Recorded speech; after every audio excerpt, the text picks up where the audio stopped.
Good afternoon, Trump's family. Welcome back to my channel. Have a good day and God bless you. God bless America. Let's get into the news. And I know it's been a good minute, probably about a month since the hammer gay love story of Paul Pelosi and the dude that came in through the back door.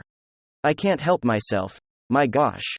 Anyway, looks like Nancy Pelosi has used her influence to ensure that San Francisco PD and of course the FBI and the Capitol Police will not be relieving much information to the defendant who is in this case, because well, it's not going to help the narrative at all. They want to continue to keep this under wraps. It's only half. They will only use the story to help them in the midterm elections as a way to slander anybody that was MAGA when we know this dude wasn't MAGA. The media actually had a reporter from NBC actually report on that story truthfully.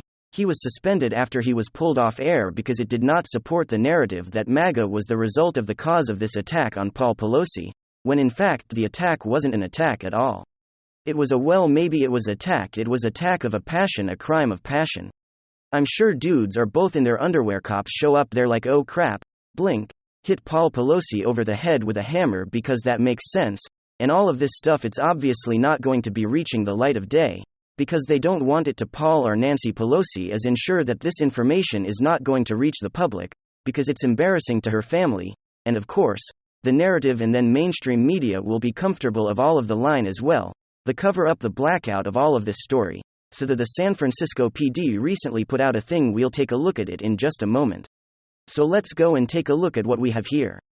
Boy, they really don't want any evidence in the case against Paul Pelosi attacker to be made public. That's right. They don't want any of this to be made public. This dude looks like a villain, by the way. He was out in public recently. On the Hill reporting to Paul Pelosi. Attended the Kennedy Center Honors on Sunday wearing a hat and single gloves, and his first appearance in D.C. since he was attacked.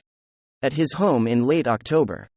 A 2-year-old husband, Speaker Nancy Pelosi, was attacked in the Paris, California residence by a suspect allegedly searching for the lawmaker. Paul Pelosi later underwent surgery for a skull fracture and injuries to his right arm and hands. Paul Pelosi was at his wife's side during the Sunday night event to celebrate this year's Kind of the Honorees. Gladys Knight debate and YouTube actor, human rights activist George Clooney, composer, conductor Tina Light. Sounds like a bunch of people there that are involved in the kid trafficking. Pelosi. We're sitting next to Vice President Harrison's second gentleman Doug. Mr. Paul Pelosi could be seen wearing a black brim hat, black glove on just one hand as he stood and applauded during the ceremony. Well, you come down here, Julie Kelly. Bam. This lady is awesome. You have not followed her over on Twitter, you need to. Julie Kelly says, boy, they sure don't want any of the evidence in the case against Paul Pelosi as attacker to be made public. Very strict protective order recently filed. That's right, you would come down here on this. And it says, I hereby order the defense counsel, the investigators, assistants, employees, and independent contractors collectively the defensive team may review what to defend it all to discover material produced by the government, but shall not provide a defendant with copies of or permit defendant to make copies of, or have unsupervised your access to any discovery material produced by the government, and contains protective information unless the protective information has first been entirely redacted from the discovery materials. The government and defense counsel are ordered to work together to ensure that these materials are protected, but the defendant has as much access to the materials as can be provided consistent with a court-ordered discovery material that clearly pertains to specific defendant, and does not contain protected information regarding any other person, e.g. defendant's own bank records, cell phone records and business records may be provided to the defense unredacted. Wow. They're really hamstringing the defense here. That won't allow him to even take any of these documents, or he could use in his own defense game and take photos of it. Can't do anything. Go ahead and memorize it. I'm sure. Here's what people are online are saying. Those that have been paying attention know the real story isn't normal to look at parts of discovery so that the defendant is not allowed to see all of it.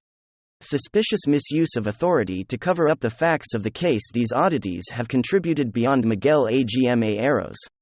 Suspension and removal. The news video by NBC. What are the policies? FBI, Secret Service and DOJ hissing from the public or hiding from the public? They're desperate for transparency on things like Trump's tax returns. But when it comes to them, nada. I think everyone pretty much knows that they are desperately trying to hide. This makes me sick. The elites truly operate by a different set of rules and laws than those of us who pay the tax bill.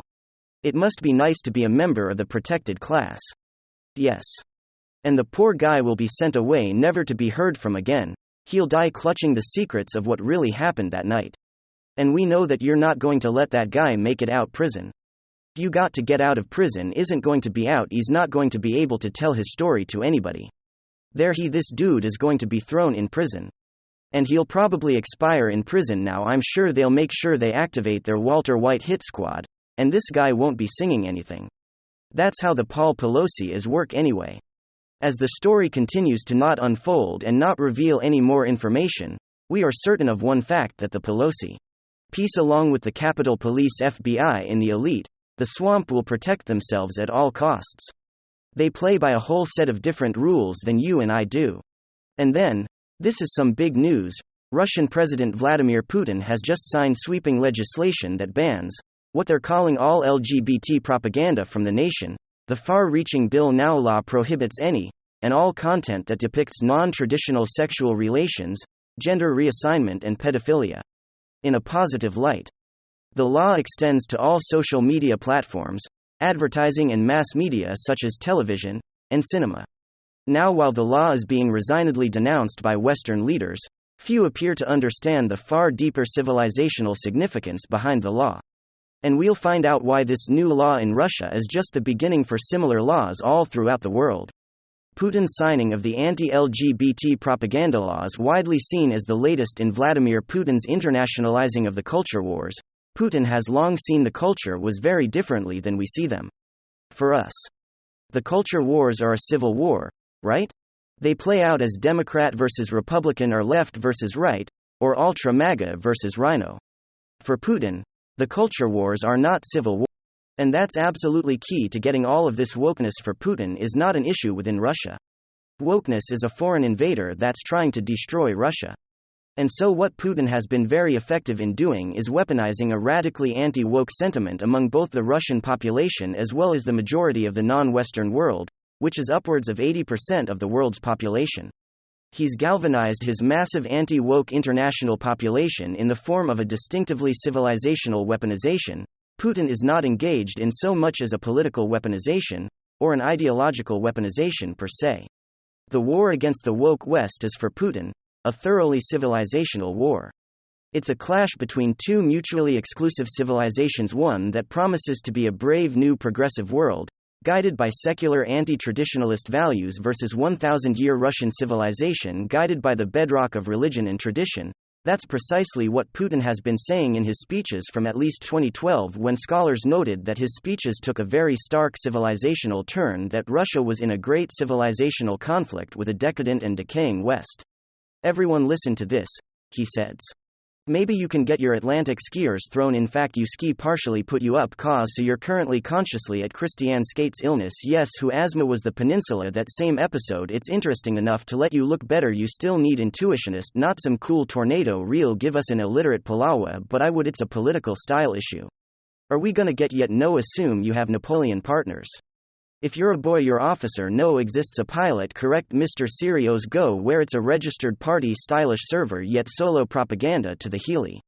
Case study at eBay at Sugawara just by really using the pronunciations. Price Nikki Armeniaca. Illinois. Dr. Pedro Gomez. Study of oppression. Some shooter to operate in a camera or slow way to present your model without receiving the levels of HCM.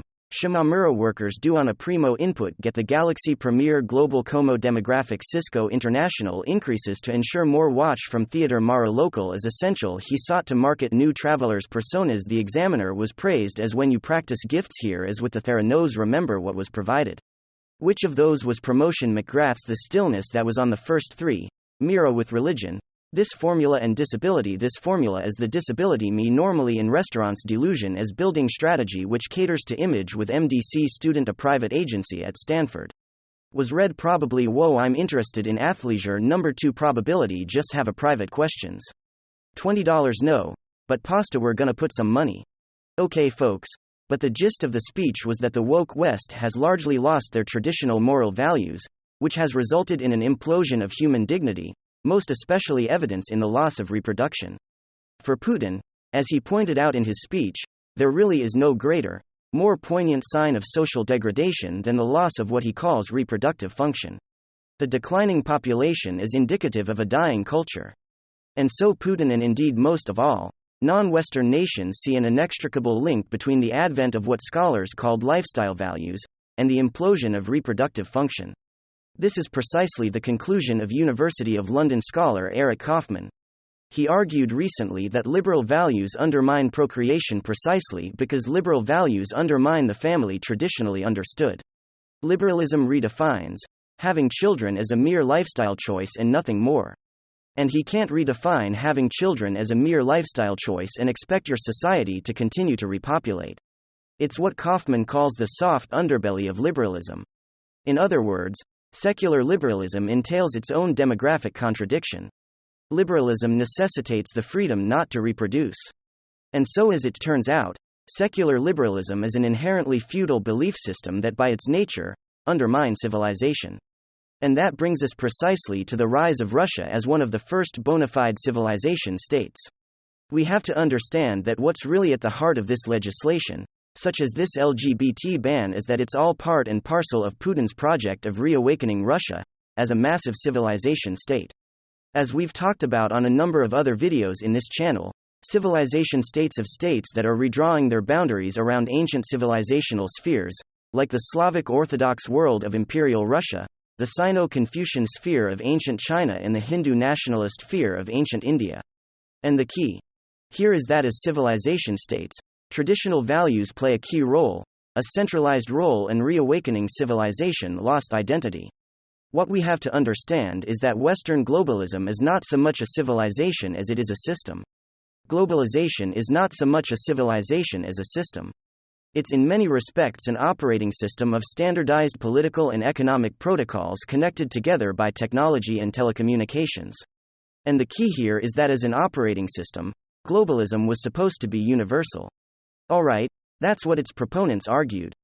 So that's what we refer to as a rules-based order, which involves checks and balances in government balance of power, corporate capitalism, and most especially human rights, which involves seeing humans as members of the system, rather than as members of a distinctive cultural tradition.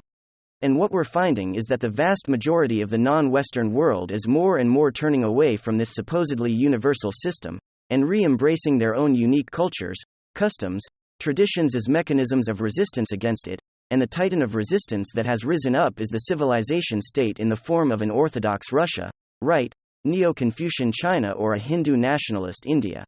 And what's so interesting is that all of these nations are each doing their own part, and reawakening the traditional family is key to reawakening their traditional civilizations. So we can expect that legislation like what Putin signed is just going to be par for the course as non-Western populations continue to reach traditional allies in an increasingly post-globalist, post-secular world. Let me know what you guys think in the comment section. Of course, leave a like if you enjoyed the video, and of course possibly subscribe if you're up for it. I'm gonna get back to work. I want to thank you guys for watching.